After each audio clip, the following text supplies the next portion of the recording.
Literature podcast. Today, we're setting sail for the rugged shores of Ithaca as we explore the later books of Homer's epic poem, The Odyssey, specifically books S7 through XQ4.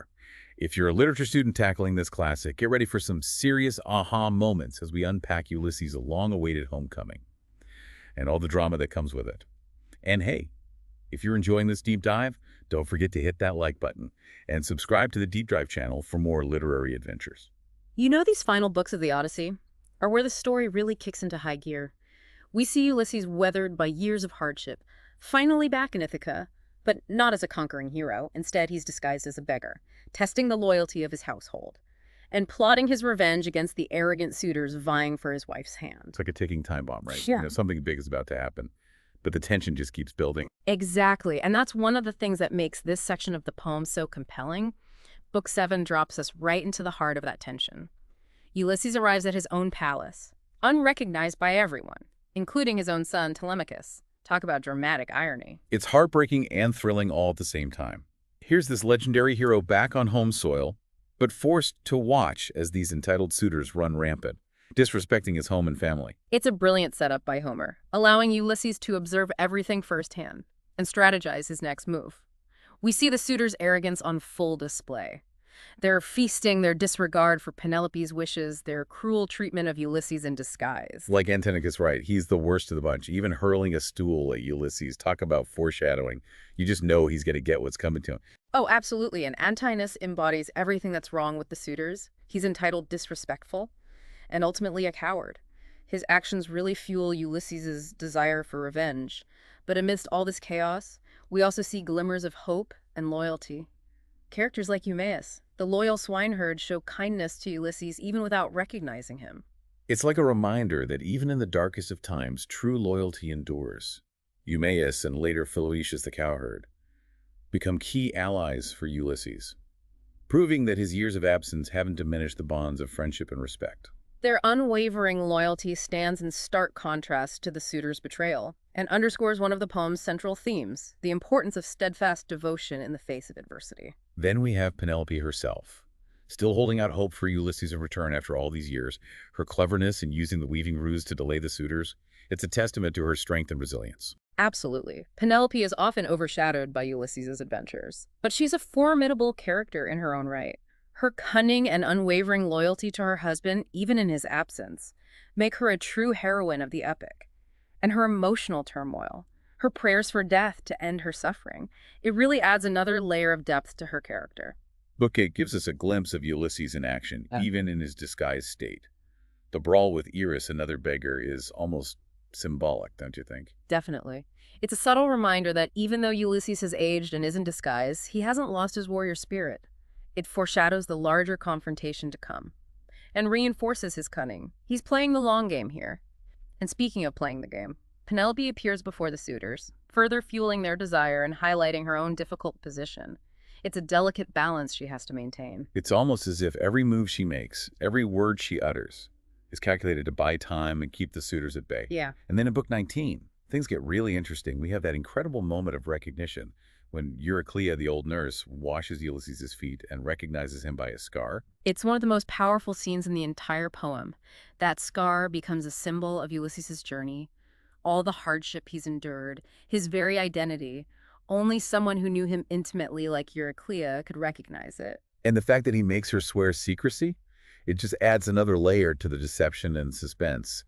He's not ready to reveal himself yet. He needs to be sure of his allies and his strategy. It shows his strategic mind, his patience, his understanding of the gravity of the situation. He's been away for 20 years. Ithaca has changed, and he needs to assess the situation carefully. This is where his character really starts to evolve. Right. He's not the same impulsive warrior we saw in the Iliad. He's more calculated, more cunning, more aware of the consequences of his actions. Exactly. And that evolution is something that students of literature should pay close attention to. How does Ulysses' character change over the course of his journey? How do his experiences shape his decisions and his interactions with others? There's so much to unpack in those subtle shifts in his personality. Then we have Penelope's dream of the geese and the eagle, a clear foreshadowing of the suitor's doom. Dreams and omens play such a significant role in the Odyssey. They add an element of the divine, reminding us that the gods are very much a part of this story. influencing events and guiding destinies. Speaking of destinies, Book XX starts with Ulysses struggling to contain his rage. As he watches the suitors' despicable behavior, the tension is palpable. This is a crucial turning point for Ulysses. He's no longer just observing. He's feeling the full weight of their transgressions, the disrespect, the betrayal. It fuels his desire for justice, for retribution. It's almost like he's reaching a breaking point, but then in a beautiful contrast, we see Penelope's anguish praying for death to end her suffering. It's a reminder of the toll this situation has taken on her, the years of uncertainty and fear. It highlights her vulnerability, her strength, and her unwavering devotion to Ulysses. Even in her despair, she remains loyal to him. And speaking of loyalty, we see the other side of that coin with Phyloetius, the cowherd joining Eumaeus and supporting Ulysses. It's like the forces are aligning. The stage is being set for the epic showdown. It reinforces that theme of unwavering loyalty, doesn't it? Despite the suitor's power and influence, Ulysses can still count on those who truly know him, those who have remained faithful despite his absence. And as if the tension wasn't high enough, we have Theoclymenus the prophet foretelling the suitors' doom. Talk about adding fuel to the fire. The prophecy adds an element of inevitability to the conflict, doesn't it? It reinforces the idea that the suitors have sealed their own fate through their actions. They've sown the seeds of their own destruction, and now the harvest is coming. Okay, so the stage is set, the tension is through the roof, and then in Book XXI, Penelope announces the archery contest. Little does she know she's inadvertently setting a trap for the suitors. It's a brilliant plot device by Homer. Penelope, in her despair, unwittingly plays right into Ulysses' plans. And it's not just any contest, it's a test using Ulysses' own bow, a bow that none of the suitors can even string. It's the ultimate test of strength and worthiness, and it symbolizes Ulysses' absence in a powerful way. Even Telemachus tries and fails, which only serves to further enrage the suitors and drive them towards their inevitable downfall. That failure is crucial because it heightens the anticipation for Ulysses' eventual triumph. It emphasizes the magnitude of the task, the power of the bow, and the fact that only the true king can wield it. So we got the bow, the suitors are getting cocky, and then bam, Book 22 explodes with action. This is it, the moment we've been waiting for. Ulysses reveals himself, and the battle commences. It's pure epic poetry, a whirlwind of arrows, spears, and divine intervention. And of course, Minerva, the goddess of wisdom and warfare, is on Ulysses' side. He's like a man possessed, taking down suitor after suitor with ruthless efficiency. And Tenus is the first to fall, which is so satisfying.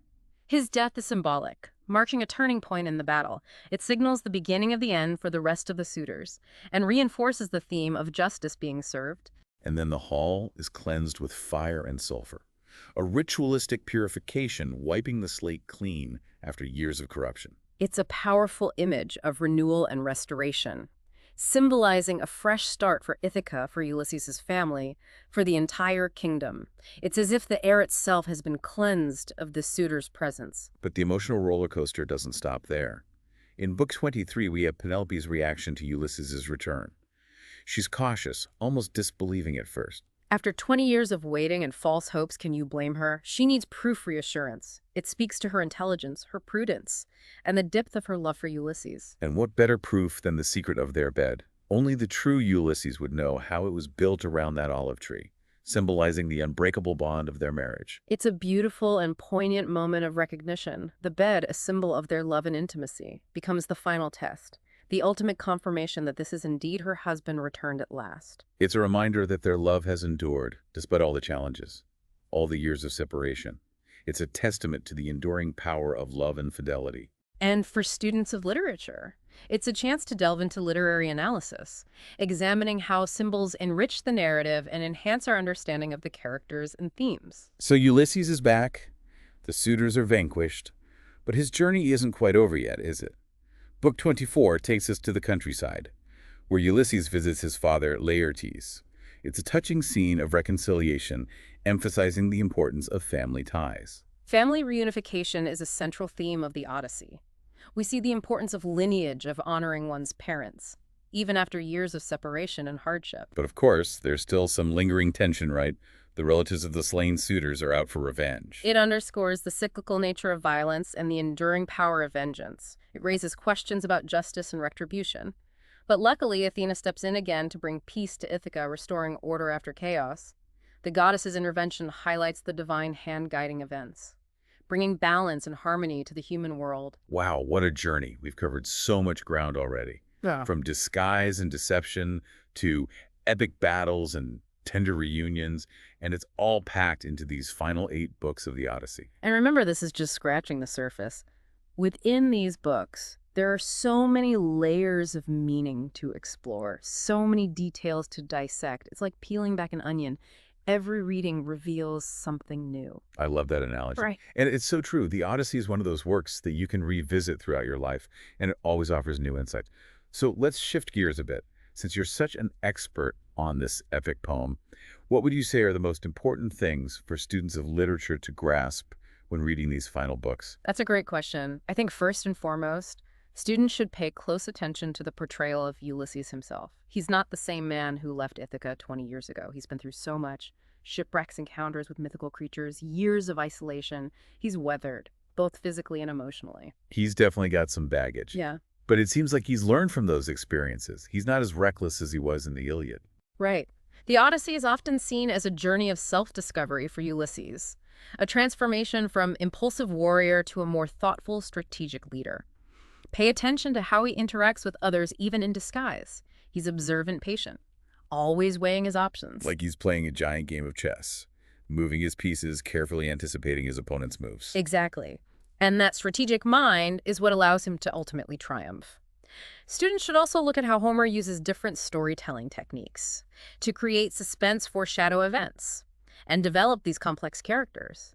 For instance, notice how he weaves together flashbacks of Ulysses' travels with the present-day events in Ithaca. It's like we're getting 2 stories for the price of one. We get the excitement of his adventures and the tension of his homecoming, all rolled into one epic narrative. Precisely. Those flashbacks not only provide context for Ulysses' current state, but also serve as a reminder of his resourcefulness, his ability to overcome seemingly impossible odds. And pay attention to how he tailors those stories to different audiences, revealing certain details and withholding others, depending on who he's talking to. It's like he's a master manipulator, always in control of the narrative. Well, he is known for his cunning. It's that strategic mind that allows him to not only survive his adventures, but also navigate the complex social landscape of Ithaca upon his return. Speaking of navigating complex landscapes, Yeah. the Odyssey is full of symbolism. Everything from Penelope's weaving to the olive tree bed seems to carry a deeper meaning. Absolutely. Symbolism is a key element of epic poetry, and Homer uses it masterfully throughout the Odyssey. Take the olive tree bed, for example. It's not just a piece of furniture. It represents the unbreakable bond between Ulysses and Penelope, their shared history, their unwavering fidelity. The fact that it's built around this immovable olive tree emphasizes the permanence and strength of their relationship. It's a powerful symbol, and it serves as the ultimate test of Ulysses' identity. No one else could know that secret. Exactly. It's a brilliant way to bring closure to their reunion, reaffirming their connection after years of uncertainty and separation. For students, it's a great opportunity to practice literary analysis, exploring how symbols enrich the narrative and enhance our understanding of the characters and themes. Speaking of themes, what are some of the major ones that stand out in these final books? Well, we've already touched on loyalty and perseverance, both embodied by Ulysses himself. He never gives up hope of returning home. And his loyal servants like Eumaeus and Philoetius stand by him despite the odds. They're the unsung heroes of the Odyssey, demonstrating that true loyalty can withstand the test of time and adversity. Then there's the theme of justice and revenge, which really drives the plot in these final books. Ulysses' retribution against the suitors raises some interesting questions about the nature of justice. Is his revenge justified? Is it excessive? That's a great point. It's a morally complex situation, and it's something that students can really sink their teeth into. They can analyze the arguments for and against Ulysses' actions, examining how Homer presents different perspectives on this central conflict. It's almost as if Homer is inviting us to question our own notions of justice and what it means to right or wrong. Exactly, and that's what makes the Odyssey so thought-provoking. It's not just a story about a hero's return, it's a complex exploration of human nature, morality, and the consequences of our choices. And of course, we can't forget the role of the gods, especially Minerva, who seems to have a particular fondness for Ulysses. The gods are more than just passive observers in the Odyssey. They actively participate in shaping events, offering aid or obstacles to the mortals they favor or disfavor. Minerva's interventions, particularly her guidance and protection of Ulysses, highlight her wisdom's strategic prowess and her role as a divine protector. It's almost as if she represents the forces of order and justice, working to restore balance to the world. Exactly. Students should consider the ways in which the gods act as catalysts, influencing human choices and driving the narrative forward. They can also analyze the complex relationships between mortals and immortals, and the ways in which divine intervention intersects with free will and fate. So we have these grand themes of loyalty, justice, and the divine, playing out on this epic scale. But there's also a focus on more personal human experiences, right? You're absolutely right. The Odyssey is not just about a hero's return. It's about the power of human connection. The reunion between Ulysses and Penelope, their cautious reconnection after years of separation, offers a poignant portrayal of love loss and the complexities of rebuilding trust. It's a reminder that even the strongest relationships are tested by time and circumstance. And then there's Ulysses' reunion with his father, Laertes. It's such a tender, emotional scene, highlighting the enduring bond between father and son. It's a reminder that family ties are incredibly powerful, even when they've been strained by distance and hardship. Exactly. And students can examine how Homer uses these intimate moments to create a sense of emotional depth and complexity, contrasting them with the larger, more epic events of the story. So to recap, students should pay attention to the evolution of Ulysses' character, the use of symbolism, the exploration of major themes like loyalty, justice, and the role of the divine, and the poignant portrayal of human relationships. Anything else? Well, I think it's important to remember that the Odyssey, at its heart, is a story about homecoming. It's about the longing for a place to belong, the challenges of reintegration after prolonged absence, and the ultimate triumph of returning to one's roots. It's a theme that resonates across cultures and throughout history. We all have our own Ithacas, those places or states of being, where we feel ourselves most at peace. Absolutely, and sometimes the journey to get there is long and arduous, filled with challenges and setbacks, just like Ulysses' adventure. But the Odyssey reminds us that the journey itself is just as important as the destination. It's through our struggles, our encounters with both good and evil, that we learn and grow, ultimately becoming who we are meant to be. That's such a powerful message, and makes you think about your own life, your own journey. What challenges have you faced? What lessons have you learned along the way? And how have those experiences shaped who you are today? The Odyssey prompts us to ask these kinds of questions, making it more than just a story. It's a mirror reflecting our own humanity back at us. It's like Ulysses' journey is a blueprint for our own personal odysseys, isn't it? Yeah. Filled with trials, temptations, and ultimately the triumph of finding our way back to where we belong. Exactly. And it's that universality that makes the Odyssey so enduringly relevant. Whether we're facing literal storms at sea or metaphorical ones in our lives, we can all find something to connect with in Ulysses' struggles and triumphs. And for literature students in particular, the Odyssey is a goldmine of literary devices and themes to unpack. There's so much depth to explore. In the language, the symbolism, the character development, it's a feast for the analytical mind. Absolutely. And it's a great example of how an ancient text can still speak to us today, offering insights into the human condition that are as relevant now as they were thousands of years ago. So if you're a student tackling the Odyssey for the first time, or even revisiting it, don't be afraid to dive deep. Ask questions, challenge assumptions, and look for those hidden layers of meaning. And don't just focus on the plot points. Pay attention to the language, the imagery, the way Homer uses metaphors and similes to create vivid pictures in your mind. Think about the choices Ulysses makes, the consequences of those choices, and how his character evolves throughout the story. Consider the role of the gods, the power of fate, and the ways in which human actions intersect with divine intervention. And most importantly, remember that the Odyssey is more than just a story. It's a reflection of our own shared humanity. It's a reminder that we all face challenges, make mistakes, and yearn for a place to call home. And just like Ulysses, we have the potential to overcome those challenges, learn from our mistakes, and ultimately find our way back to where we belong. Well said.